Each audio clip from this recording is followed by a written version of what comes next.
Hey, I don't know if the audio was working on that. I'm not really sure what was going on there. But if you are joining me and Tasha today, welcome to Integrated. I'm so excited to have you joining us. Many of you know the infamous Tasha Rose and her outlet, Radical Mothering. Thanks for joining me today, Tasha.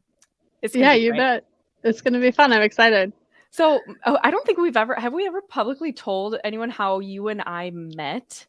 I don't think so. And actually, I was just thinking about it the other day too. I was like, that's so funny. Actually, it's earlier today. I was thinking about it because a mutual who's coming into town was like, "Oh, well, we're going to get Yeah. together." So I Yeah, was it like, was "Oh yeah, super random because it was." somehow we started talking on Twitter and all of a sudden realized that we actually lived right by each other. Oh, Hmm. we've already got the baby coming in.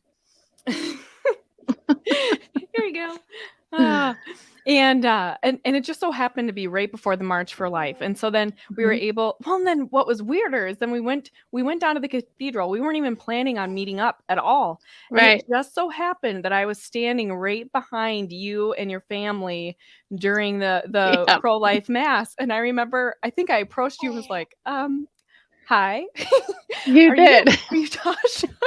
You did. What are the odds? Because we had just talked briefly on Twitter. Right. Yeah, it was funny.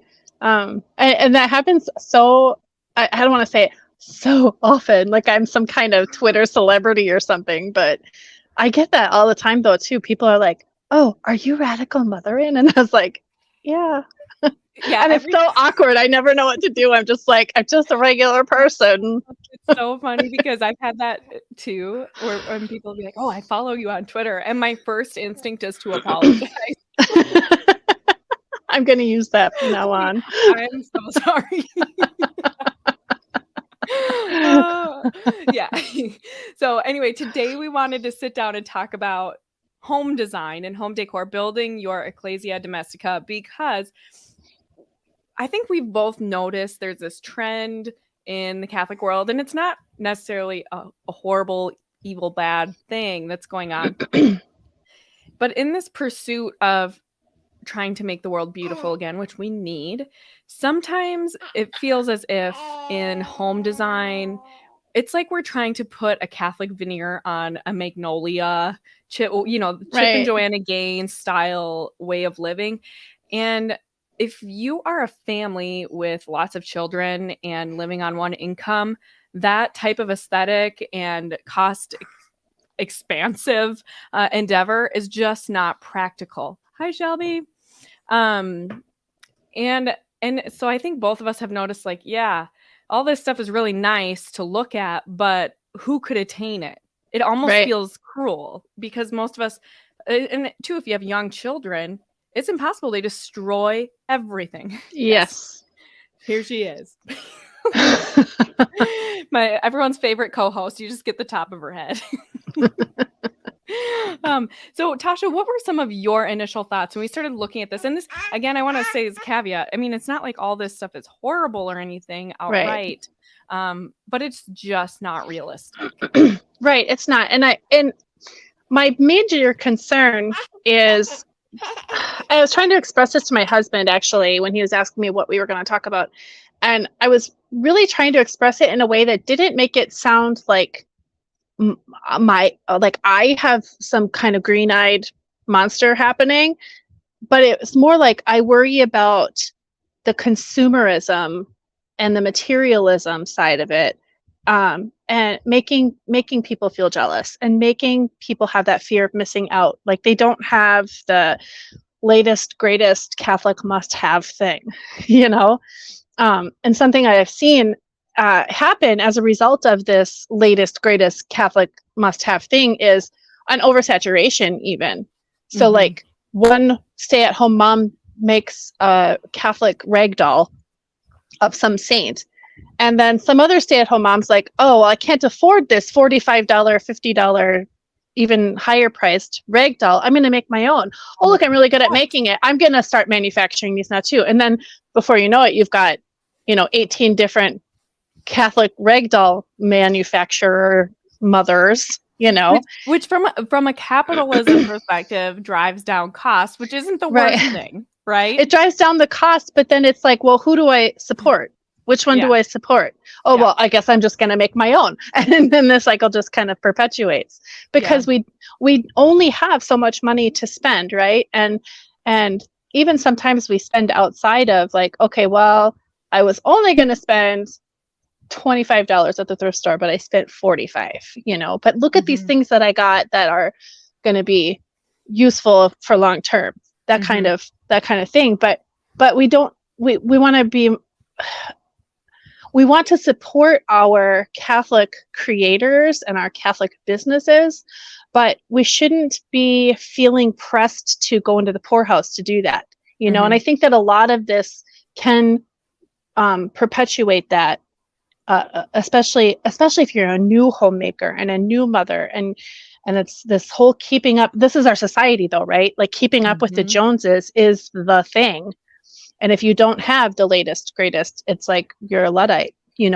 What are you even doing here? Most people are in they're like being suffocated under mounds of debt. I mean, right. a lot, especially young families, they're coming, out of college, and their husbands are just starting their career often. And so, I mean, especially if you get married young, like my husband and I did, and you just can't afford all this stuff if you want to pay off your debt, which should be a priority. I mean, the money needs to go that direction, but there is such a temptation in such a materialistic culture. Things are so easy to get. You just push a couple of buttons on your screen or on your phone, and you've got it. It's getting shipped to you directly, and there's so many good things. That's almost part of the problem, is that there are so many good things, kind of what you're saying. Right. It's hard to choose. And so it's easy to just buy a bunch of stuff that you don't necessarily need. And then what do you do with it? Right. And then we've got the whole mass produced culture too, with how many Catholic merchandise catalogs do each one of us get in our mail every single month, and you flip through them and it's the same things in every single catalog. And then you get the fear or the problem of going into one Catholic person's house and it looks exactly like the next Catholic person's house, because it's just this cut and paste of how we're going to design our homes to, if somebody walks into our house, is our home going to tell them that we're Catholic? Well, but do we want to be cookie cutter, So there's so many different things to weigh. Yeah. To be able to express this beauty and truth and goodness, but it can become a stumbling block for people. Well, and I like what you're saying too, because I think we have seen over the last decade or so, everything is so sterile. Every sort of interior design, it's the gray and white with the occasional, splotch of color, which I'm really glad. I think we're finally turning a leaf away from that, because it just feels dead. I understand the point of minimalism. I am somewhat of a minimalist, but only because I get overstimulated really easily. Right. So sometimes, those are the kinds of things you have to pay attention to when you're doing design. But is that beautiful? And is it drawing the mind and the heart upward to heaven? I think those are the things we need to think about when we're choosing to design our home. And we shouldn't be breaking the bank to do that. We need to be respectful of how hard our husband work to bring money home for us so that we can take care of our families and so we can make our homes beautiful. Right. That's another piece to this, right? Is we have to be cognizant of our husbands and not break the bank just trying to keep up with the Joneses. Right. Yeah, absolutely. And that's something that my husband will say to me too. If I bring home another holy water font, he's like, "Did we really need that though?" Like, but it was only $3.99 and I got 25% off on it at the Goodwill. Like, and you're like, and there's this one room that didn't have one. Now it does. That doesn't have one yet. And that's my aim. Every room needs a holy water font and a crucifix in it. Every single room. That is so funny. And I feel like, okay, so let's talk about that. You brought up thrifting multiple times. And I just think that should be in every Catholic woman's toolbox. Don't feed into the consumerism of just like constantly remaking or making new stuff when things are reusable. And you can find really beautiful things that you're just not going to find anywhere else anymore. Right. if you don't go and seek it out in a place like a thrift store. So how did you get into thrifting? Have you sort of always been thrifty? I have always been thrifty. And my daughter, actually, my eldest daughter, who I was just talking to a little while ago today, she lives in DC, and she and her roommate, they live right in DC, and there aren't very many good thrift stores there. So they take an Uber or something out of the city to go to the good thrift stores, and they get some really good deals. And I'm like, this is why, like, I don't want my kid to go poor, you know? So she's learned, you go to the thrift store, you can decorate your home in a beautiful way going to the thrift store. And it doesn't necessarily have to be Catholic art, just like have an eye for beautiful things in general. And I have so much art in my house that's not Catholic art, but they're well-known pieces of art. Yeah. Have you ever found things that were like really high value and they just happen to get thrifted? Yep. And I get them, you know, like 20, 25, $30, and I get this beautiful piece of art that's worth $700, $800, $900, you know. I've got a few pieces that are like that in my house, and I always look them up when I'm in the thrift store, and I shake every time I'm like, and I put my hand on the thing and I'm like Googling the thing, and I'm like, oh, and it's mine. Now I've got, my children have another beautiful artwork to look at that I didn't have to spend hundreds of dollars on, but it's something beautiful that's only going to increase in value that I can pass on to my children eventually too, right? Yeah. And it's not necessarily Catholic art, though I do have some Catholic art that's like that too. And I love it. So I've always been that way. Actually, one of my favorite pieces that I have, it's now in my living room. I bought it probably 20 years ago at a Savers in St. Paul.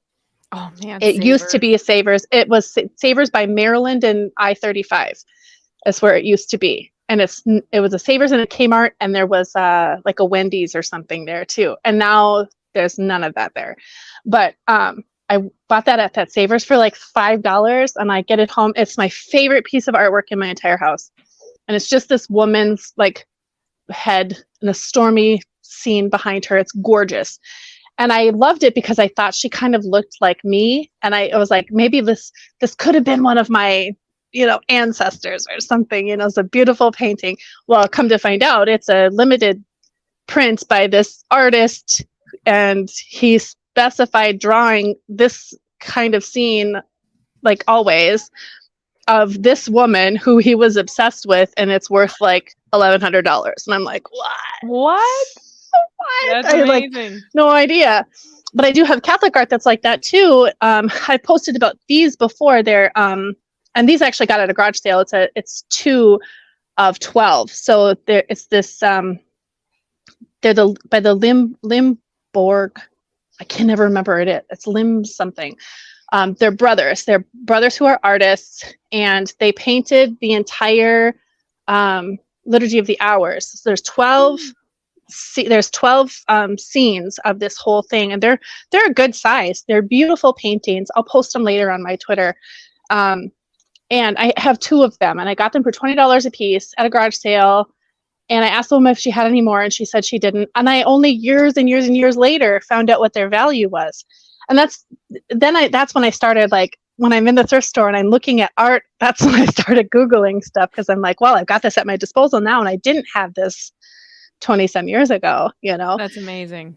So yes, I love to thrift that kind of stuff. But then the things that I really love to thrift are things that, well, I'll show you this one right now. So everybody knows this print, right? Yes. So everybody knows this print, but this one came out of the nursing home room of a man named Friedrich, and it was given to him by a Sister Therese in 1946. And so I bought this in, I don't know, probably 15, 20 years ago again. And these paintings that I have of our Blessed Mother, I have a whole gallery of them in my hallway in my downstairs. And I've collected them over the years. And even when I was away from the church, I was still collecting them. But I'm always very intentional with collecting the ones that have somebody's name on the back of them. Like they were in the nursing home. You know, you go to a nursing home and they've got their things in there, but they were in the nursing home, and then their family just gets rid of it. And I'm like, well, I'm going to take it. And that gives me a reminder to pray for that person. That's a really good idea. They had that in their room intentionally because they clearly loved her. And I want to honor them and their memory by praying for them whenever I see their belongings in my hallway. So that's a favorite thing for me to do. Veronica, you be careful. She found the guitar. So Mark doesn't want the house to look like mi abuelita's parlor. Oh, that's me though. That's Tasha. So I was gonna say, how about you describe your aesthetic then? Because and then I suppose I could describe mine a little bit, but let's hear it. Well, your aesthetic is mi abuelita's parlor. Yeah, you walk past my house. Anybody, I don't even have to tell you my house number. I'll just tell you, just come down Charles Avenue past. And I'm not going to say exactly where, but and you'll see my house. I don't even have to explain it to you. But it stands as a sign at a time where everyone, and I just see a tendency for even a lot of good Christians, Catholics, to sort of make their home look like everyone else's, as we sort of discussed before. And I started off making my home look like that. Sorry, I have to watch her. I was doing a live with somebody recently. Veronica knocked down one of my lamps. She's like, she loves to shake on them. But and I remember, having some of the farmhouse decor and doing all that kind of stuff. And now I find myself, I'm ripping all that stuff down. I'm like, I just want beautiful art now. So I've been doing the same thing, thrifting. I was telling you before we got started that we were redoing my son's room, and I have this print of St. Joseph holding our Lord. Yeah, I love lamp. So does Veronica. And I didn't really look at the back of it, actually. I thought maybe there was some writing on there. It's kind of hard to see or whatever. But then my husband was putting it back up on the wall after he got done patching up and priming and painting everything. And he goes, Angela, this is from like 1940. Did you see that? And I had no idea. I could tell that there was some, wear on the print. It's not in pristine condition, but it's in very nice condition. You can't really tell unless you're putting light on it in a certain way. Sure. And I realized, wow, that's pretty cool. And I've thrifted other things like Jesus agony in the garden. I've also thrifted little holy water fonts, because some of them that are made today, they are not very beautiful.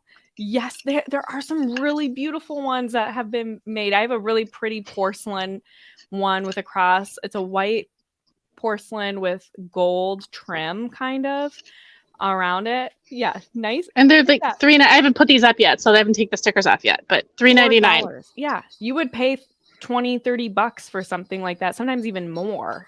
Right. And they just you should not spend that much money. But you can also find a lot of crucifixes and other things, because often what happens is that families, a beloved will die, they'll have estate sales, whatever doesn't sell, they just bring it all to the antique shop. And then you have all this Catholic art that nobody wanted. And you can find all kinds of stuff. I have one that I go to in particular, and I know exactly where the section is that they keep all the Catholic art. And because it's sort of like tucked away in the very back of the store. And so there's just, the whole wall is covered of portraits of saints, like Saint Cecilia. I think there were multiple prints of Saint Cecilia last time I was there. Our Lord, all these different scenes. I bought a statue of Jesus the Good Shepherd for my coffee table there for the kids to look at, and it's not super nice, but it's nice enough. I mean, it looks great, but it's not made of something that's I'm going to be devastated if it gets broken, Right. And I didn't spend an arm and a leg. Several statues like that, and I can't even count how many little. I had one that I'm so upset the head got knocked off of it. Oh man, there's two of them that I was upset about, but one of them was the coolest statue I've ever seen. It was just this tiny. It was maybe 4 inches tall, and it was the chair of St. Peter, with St. Peter sitting on the chair on the throne. Cool. And I was like, this is the coolest. I've never seen one like that before. I was gonna say, I've never heard of one like that. I never, and so I got it, and I'm like, this is so neat. Well, somebody knocked it off of a shelf, and but that's okay. So then let's talk about that, kids and doing design. What are the tips that you have for families? Because I can't remember if we touched on this at the beginning of the show or when we were in the green room, but your home is a culmination of many years Mhm. of bringing home art, designing, everything else. How has your design changed over the years, and how do you take into account your children as Sure. you are designing your home? Well, right now, my home, I'm actually quite discontent with my sofa right now. I want to get rid of my sofa. It's IKEA. I'm tired of the whole IKEA. My kids can treat the furniture like garbage kind of thing, you know. Mm-hmm. So I really want to get rid of my sofa right now. But in terms of general design, I have stuck, like you were saying earlier, I have stuck to that more muted way of decorating with furniture, that is, because I've had children and children are rough on everything. And my husband will say all the time, oh, kids are going to break that. Kids are going to break that. Kids are going to. And I'm just like, I got sick of hearing that. And I was just like, well, if they break it, I have a detached, like growing up the way that I did, um, I have a serious ability to be detached from the things that I have because I grew up moving a lot and things would get lost or parents would, you know, take presents that my grandpa gave us and get rid of them or sell them or whatever, you know, just like I didn't have things. So it's really easy for me if something does get broken to just go, well, that stinks. Let's see if we can fix it. If we can't fix it, we get rid of it the right way, you know?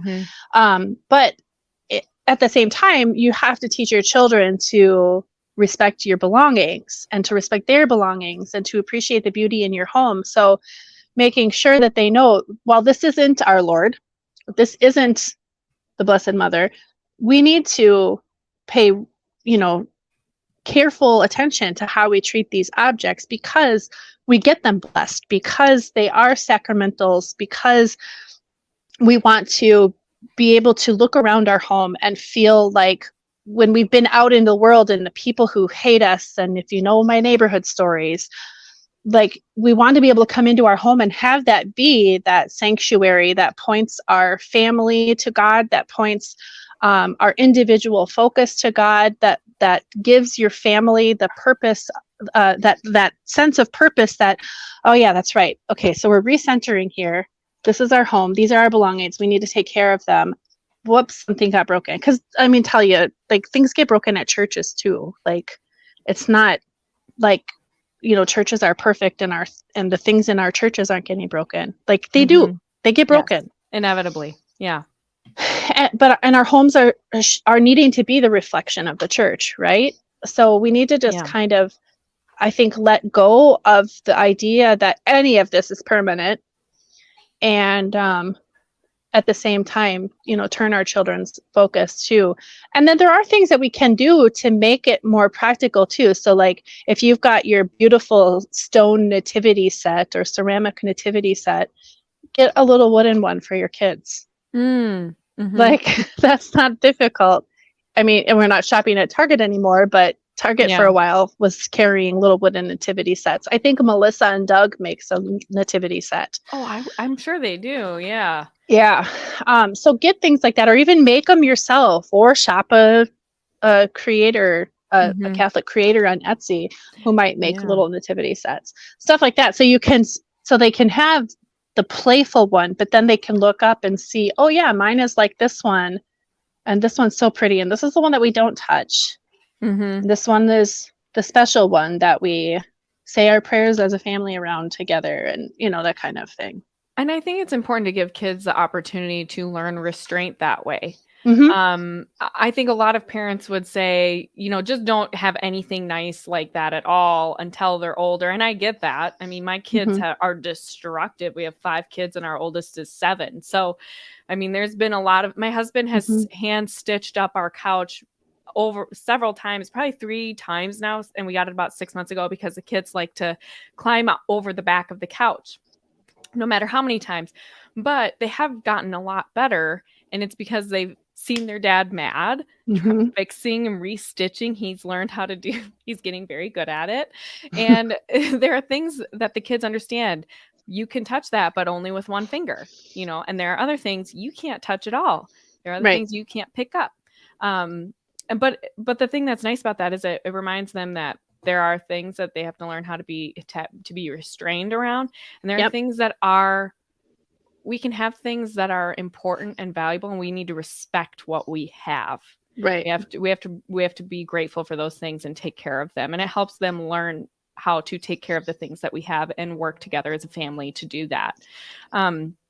What other kind of design things would you recommend for families, or is there a point that you want to rest on, like how, for example, your home is something that you've put together over time?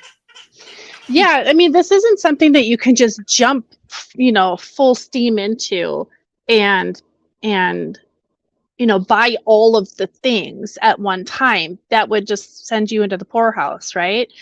So you have to take your time. If you are going to spend retail prices on things, decide who it is you're going to buy from, research the company, research the maker, make sure it's somebody who you can trust is not, bastardizing what would be sacramentals for us, So take the time to find out who you're buying from.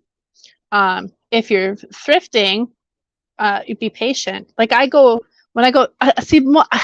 to thrifting because that's where I buy most of everything, it's just always what's worked for me for my entire life. But I know exactly which thrift stores are a little heavier on Catholic things. So I'm just like, all right, I'll go there and I'll see what they've got. And it's really hard to not want to buy all of it. Mm-hmm. So I move everything so that it's all by each other. So I rearrange their shelves. Like, here's, this is the Catholic section now of Goodwill. That's so funny. But what are the things that you look for when you are thrifting?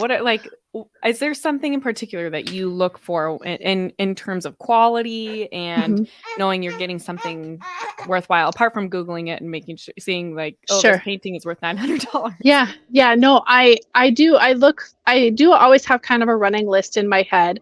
If I do see even just one Catholic statue or saint icon or holy water font or whatever, or crucifixes, I will be looking for more, because I've always found that there's going to be more. And so I find the things like my holy water fonts, but I'll tell you, I've even bought simple things like, so this is St. Jude, and he's beat up. He's made out of plastic, and he sits by my kitchen sink because dishes are everybody's hated thing in this house. And we do them by hand. So, lost causes, St. Jude. And he sits atop my sink, and I was like, this will be perfect because he's plastic. And I think about where things are going to go. He's plastic. He's going to sit above my sink. He'll probably get knocked over a million times. He'll fall in the sink. He might get broken if he's glass. So, wow, he's awesome. He's plastic. He can stay right there. He can live there. He can get knocked over. He can swim around in the dishes. Maybe he'll help. At some point, I'm always like, how is this going to help my family? And this is how I think that St. Jude is going to help my family. This is so funny. Veronica thinks you're holding Mary. Anytime she sees like a religious statue or something, she goes, Mama. Yeah. Nice. Oh, well, here, I'll show her. This is one of mine on my nightstand. Ooh, she's beautiful. And look at the back. Her veil is a mosaic. Who's that? Look at that, Veronica. Who is that? Is she beautiful? She's obsessed with Our Lady. And I am too. And I've got like several images of her right here. The Pietà I've got here. I've got a couple of different, and it's everywhere, every little nook and cranny. I try to figure out, is this going to be a good spot where when somebody looks in this obscure corner of my house, if it's a family member, if it's a visitor, is what is sitting here going to make them reflect on beauty and make them reflect on our Lord? And if it's not going to, then I'll pass and I'll be like, okay, well, I'll save this for the next person who's going to come along. Mm-hmm. If it's going to work for me, I don't care if it is worth $900 or if it's only worth, pennies or whatever I'm paying for it at the thrift store. If it's going to work for that focus for my family and for other people who come into my home, then I weigh whether or not it's a good purchase, So that's kind of how I go about it. So you make sure then, it sounds like, that everything you buy has a place. You don't just buy things and then think, oh, I'm Right. going to find a place for this. Don't Right. worry. I'm going to find a place. You already have one in mind, or it's Yeah. something you've already been looking for a while before you buy it. Correct. Yeah. Mm-hmm. And I'm always so excited if it's something that I've been looking for and just haven't found. The first time I found a sick call crucifix, oh my gosh, I was so excited because I'd been looking for years. And I finally found one, and my daughter held it up. She goes, "Oh, here's a crucifix." I said, "That's not just any crucifix. That's a sick call crucifix. I've been looking for one for years." And Oh, I got it. And I isn't was that so amazing? excited. It's very satisfying too when you find this stuff and you've been looking for it for a long time. So you're more grateful for it too. Yeah. I Yeah. think I think this helps us to be more detached from that consumerist, materialist Yeah. mindset that is it's so easy to be that way, especially during certain times of the year. And I'm saying this because I fall into this regularly. I mean, this is something that I personally struggle with. I like to buy beautiful things. Mm-hmm. And I don't spend a lot of money on that stuff. It's usually I buy stuff for my kids, that maybe they don't quite need. And I'm not even saying toys and stuff, but we spend extra money buying the organic groceries and things like that, which I don't know. Sometimes I'm not sure that I need to do that all the time. I don't know, but in my mind, I do get buyer's remorse because Mm-hmm. I second guess stuff if I haven't been looking for it for a long time. So when I have been waiting and looking for something, waiting for the perfect thing, it's just amazing to finally be able to do that, especially when you buy it at a good price. You didn't spend a Right. bunch of money on it. You honored your husband's hard work by being more prudent that way. Right. And for me, what I notice in my own home is that because I am somewhat more of a minimalist, our kids don't have a lot of toys and things like that. Same And here. pretty much everything in our house has a home. That's really important to me too, because otherwise things get really cluttered on the floor. It's floor clutter for me, and countertop clutter. That's the stuff that I find extremely overwhelming. Yep. And people will come to my house and say, "Oh, you didn't even know we were coming by today, and your house is like really clean." Or kids will come in with their families, and this always kind of like I feel bad, but their kids will be like, "Mom, their house is so clean." And I mean, it's like, what do you say to that? I can't be like, "Oh no, it's not." And it's not because I spend a fair amount of time cleaning because I have 5 kids. But Mm-hmm. really it's because everything has a place and I don't have a bunch of junk. I don't have 10,000 toys all over the floor. Everything has a purpose. And I think for me, in terms of design, that's really important. I'm not wasting space and energy and money on things that aren't going to benefit our family in some way, practically Right. or spiritually. And I think we have to be more intentional about that when we are designing our homes. Everything should have a purpose, and it should be practical. It should work for your family. It shouldn't be an impediment. If it is an impediment in some way, you need to get rid of it. Right. Yeah, absolutely. I agree. And I can speak to this in that. So if anybody who's followed me on social media for a very long time knows, I started out on YouTube teaching people how to minimalize with, or not minimalize, maximize their money with teaching Waldorf. So I started out with my homeschool journey 21 years ago when I first became a mother. I was a Waldorf teacher, and so had all of these Waldorfy things and everything. If anybody's so looked into it, crazy. it's just a bunch of stuff. Mm-hmm. It's a bunch of wood and baskets, and I have I love baskets. Let me tell you that. My family knows that. They buy me baskets. They recently did like a count. I have birthdays and Mother's Day, etc. Christmas. And I think I've seen it on they almost buy me every holiday baskets for you. Mm-hmm. and I will never stop loving baskets ever. And they can keep buying them for me. The children did a count recently, and there's like 200 and something different baskets. Wow. I just love them. But they're collectible baskets, like they're Longaberger, and they're the beautiful African market baskets and such. And they all get used. They're all practical for me, and they're beautiful. But in fact, my phone is propped up on a spinny handmade basket right now. Oh, funny. But so with Waldorf, I had everything. Like you have your wooden rainbows and your wooden blocks and your wooden cars and your everything, and everything needs a basket. to be in, right? So Wow. I had my IKEA shelves and everything was full, and it was just coming to the point where I was just so overwhelmed by the children pulling out You all have of the to baskets. sort them all the time. Yes, and you have to Yes. resort. And I was just like, nope, I'm done. I'm done. I'm Yep. done. I'm done. And so every 6 months or so, I started just getting rid of stuff. And now the children have one basket of toys in the living room. That's it. That's all the toys that are in my house. The girls have their doll house, and that has, their doll furniture in it, and then the basket of little stuffed animals, but that's like small. But the toys that everybody plays with, one basket. And that's, I had to reduce to that because it was just so much. And I'm still in process of reduction. I just posted that picture the other day of homeschool reduction on Twitter.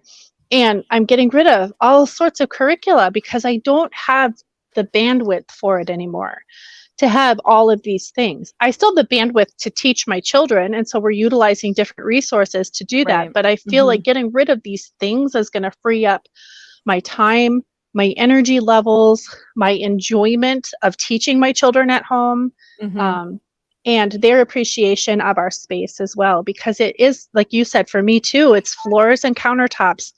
I cannot stand dirty floors and dirty countertops. It drives me bananas. Yeah. And when things just get full up like that, I have a real, I have anxiety shutdowns sometimes when it comes to, especially if it's a dirty floor. I'm just like, oh, I can't, like, it's a panic thing. Like and this is anxiety. That's my own issue. Overstimulation, because you're constantly, as a mom, you're taking in information auditorily from your kids. There's constant auditory stimulation, and then there's visual overstimulation when there's stuff everywhere and not organized and put away in its home. And then often we're managing kids' emotions, we're meal planning, we're getting all the chores done, thinking about all of our projects. So there's just so much input. And so I think one of the best things a family can do is minimize, and I'm not saying minimize beautiful art or things that are going to incline your heart upward to heaven. We need actually probably more of that in our homes. But to really consider it, not does this bring me joy, but is this practical and is this serving my household? If it's not, get rid of it. Absolutely. I've had friends leave our house and say, you inspired us to go home and start throwing things out. I'm like, that's awesome. I'm so glad, that if that's what you felt like you needed to do, if my home felt like a restful place for you because you weren't overstimulated, great. That's what I want too, because I think we also can serve our guests that way too. We want to create environments where people feel at ease. Absolutely. That's one of the gifts that we have as women, is to put people at ease, to nurture other people. That's what we should be doing. And it allows us to serve people better when we're not tripping over stuff and we're not constantly having to pick up things that maybe shouldn't be there in the first place. It just allows us to serve more. Right. And not constantly feeling like if somebody were to stop by that you have to apologize for what your house looks like. Because how many women do that? Oh, it's such a mess. I'm so sorry. Can you just excuse them? Well, you live here, so yeah, you live here, and that's okay too. Like on the other end of things, don't feel like your house has to be perfectly Instagram clean all the time, because that's not realistic either. Like, you live there; it's your home. That's your space. That's you can exist there freely and happily, and it's not always going to look picture perfect, but it shouldn't be a burden for you or your family. That's more or less what I think Tasha and I are trying to say here. And also be okay using secondhand things. Like, you don't need new stuff all the time. You don't need to waste your money getting all the brand new perfect things, even if it's at a beautiful Catholic business that is creating beautiful and very expensive things. That's not, for most of us, especially if we have a lot of kids, that's not realistic. Something you and I talked about, something we talked about initially when we first had this conversation was, we want to patronize our Catholic businesses, but what does that actually look like? Does it mean buying things, or does that mean getting your milk from the Catholic farmer, or having a Catholic attorney, or having a Catholic accountant, I know a Catholic attorney, or your doctor, or your, like all of these different avenues that we could be going to have Catholic commerce, right? In Catholic Doesn't community, necessarily yeah. mean buying things to Mhm. support other Catholics and their endeavors. Like take your car to a Catholic mechanic if you can find one, you Mhm. know, Yeah, or and if your you can find insurance agent or whatever. a beautiful linen apron somewhere, yes, you could buy the really nice, fancy, expensive one, or you can buy just a beautiful linen apron from somebody else, and then you can spend your resources buying something you actually need and can't Right, get anywhere else from a Catholic right, supplier, right? Like right, you don't have to. If you can do that, great. But don't feel right. like you have to. And somebody, a comment here from Natalie, I wanted to make sure we talked about this. Do you rotate images throughout the liturgical years or for special feast days? Sort of. So we bring out the Advent wreath and whatnot. We also do candles, and this was something I was going to mention too. Like you don't have to go and buy the crazy expensive beeswax candles.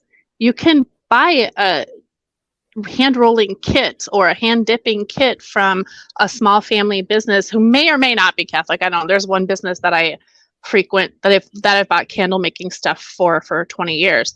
And we make our candles every February ourselves. And those are the candles that we're going to use for the year. And we make them in January so they can get blessed in February.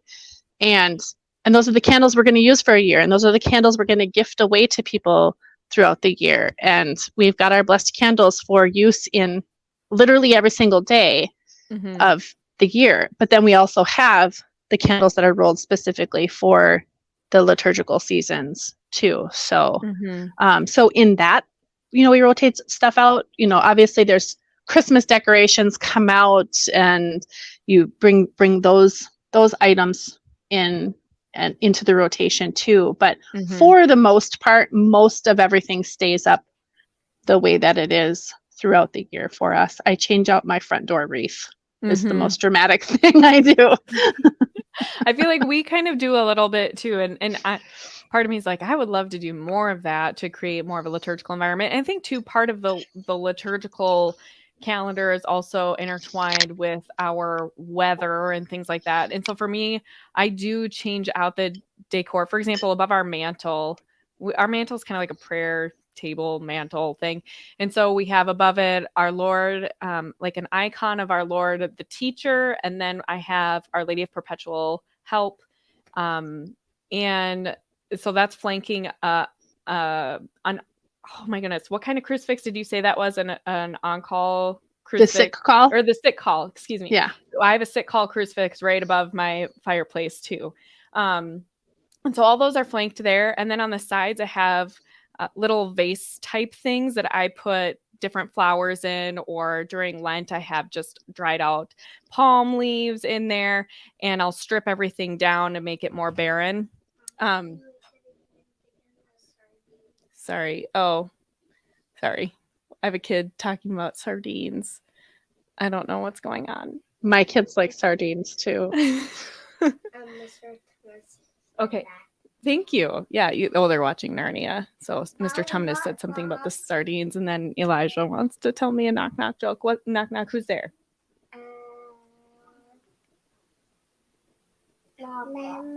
Okay, you go watch your movie, silly boy. So we do switch things around. What I do, at least on my coffee table, this is because it's the focal point. It's around where everyone's sitting every night for prayer time. I change out the statue that I have sitting on our coffee table. So during Lent, I have a small statue of the Pietà that comes out and sits there.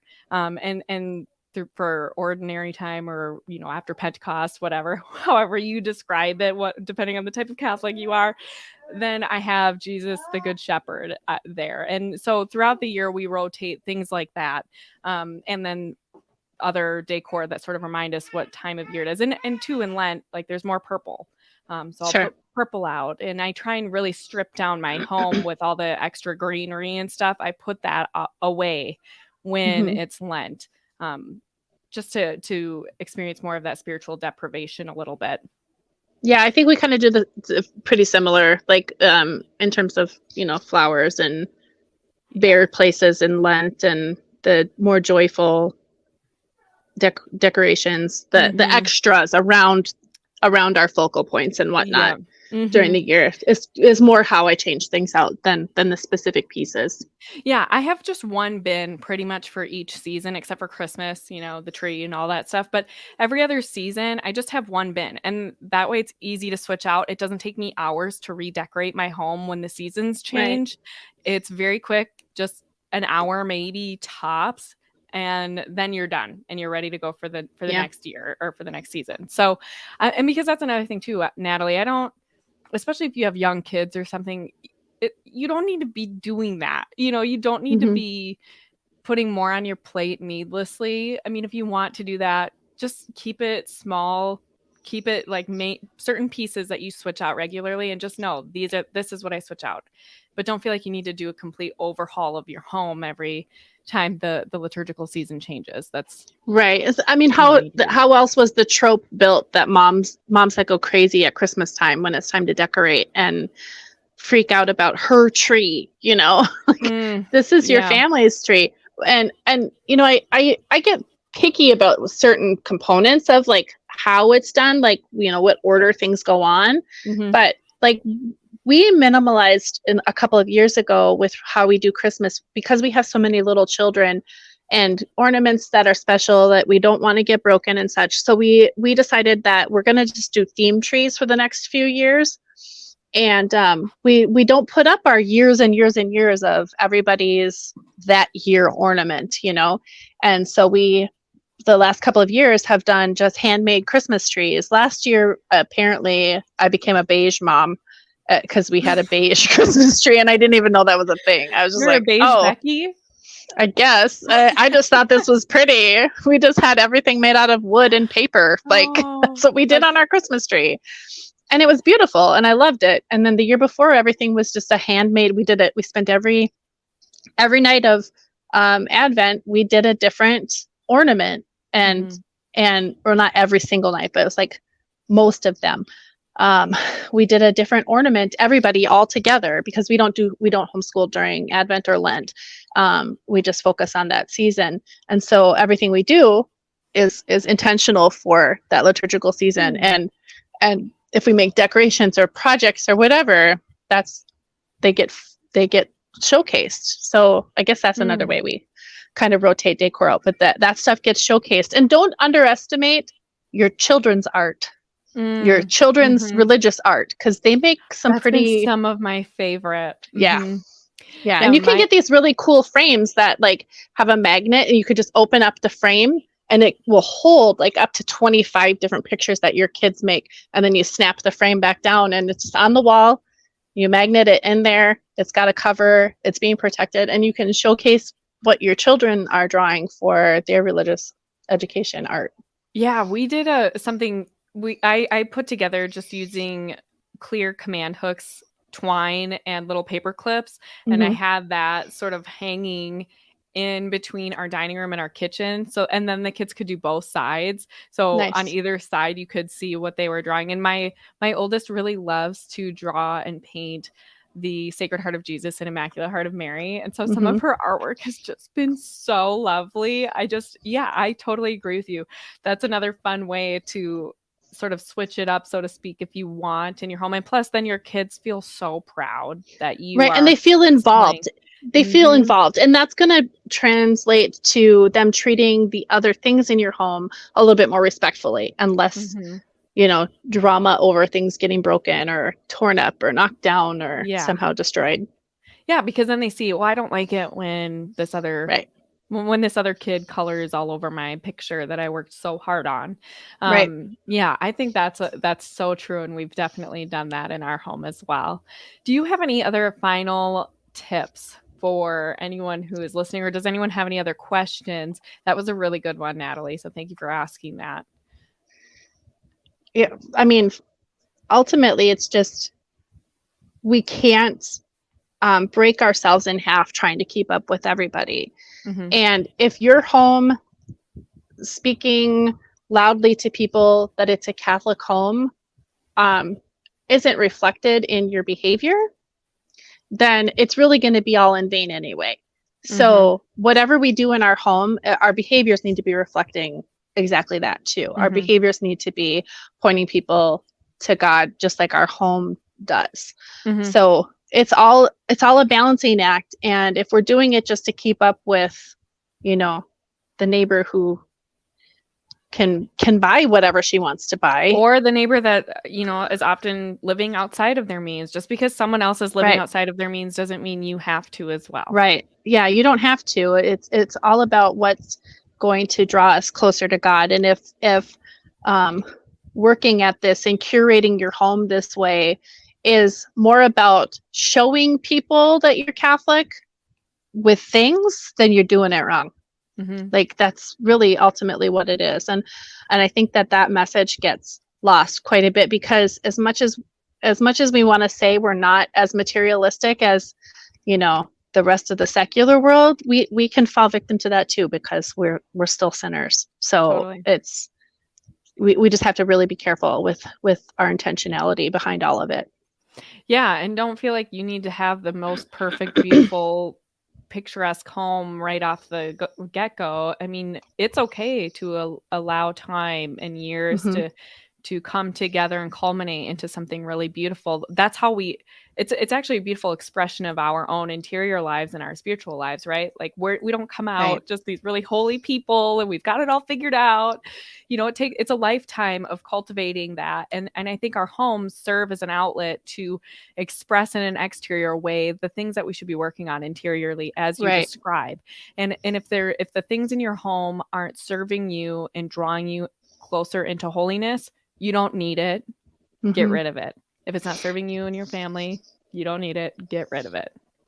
Absolutely. And one thing I wanted to say, I had an idea while we were talking too, with new couples, when new couples are getting married, register for these things, ask people to gift you decor for your domestic church.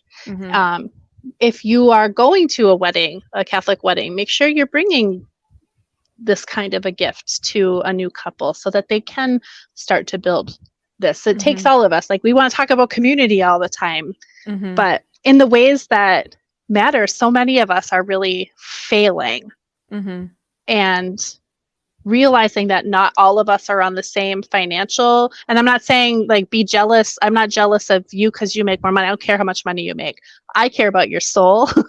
And I want to see people not feeling like they are spiritually poor because their house can't demonstrate that as well. So if we can help each other too, when new couples are married, or their baby is born, or their next baby is born, like, make sure each one of those babies has a crucifix. Like, that's that baby's crucifix for over their bed, and they can carry that with them into their marriage when they become an adult. And like, this is how we build tradition in this new crazy age, I think. I love that. And you're so right. Some of my favorite gifts have been crucifixes that I've been given and things like that. And not anything huge. You don't want to impose your own decoration style necessarily on someone else's home, but things that they're going to want and need, like the holy water font, like the crucifix, like some of those things that serve a great purpose in drawing us to God, but don't have to be huge, and you don't have to spend a fortune on them. So really, really well said. Thank you, Tasha, for coming on. Where can people find out more about you if they're not familiar with radical mothering? Well, I'm on the Twitter all the time. It's my vice. What can I say? I'm not on it as much as I used to be, though, and that's what taking that couple of years off really helped with. But Twitter, Instagram. I am on the Clock app. I don't care what people have to say about it. I love that app, and I'll probably do a home day. I was thinking about this while we were talking too. I'll do a home decor TikTok to like talk about all of these, or to demonstrate, a little bit of the design elements that I've got in my house just for this. Yeah, I'll make that, and I'll link you to it. That would be super sweet. Yeah, I would love to see that. And if anyone has any more questions, feel free to find her on there. Also, when we are done with this broadcast, feel free to find me on social media as well. Follow me here, subscribe on the channel, make sure you like this if you haven't already. I'm counting on you guys, and share it too, especially if you're I don't know, a new mom or a newlywed and you're sort of feeling lost about all this, we are here with you. You don't need all the things. You can still have a beautiful home and not uh, fork out your life savings. It's okay. And yeah, we're praying for you, and we just ask that you pray for us too. We'll see you guys soon. God bless.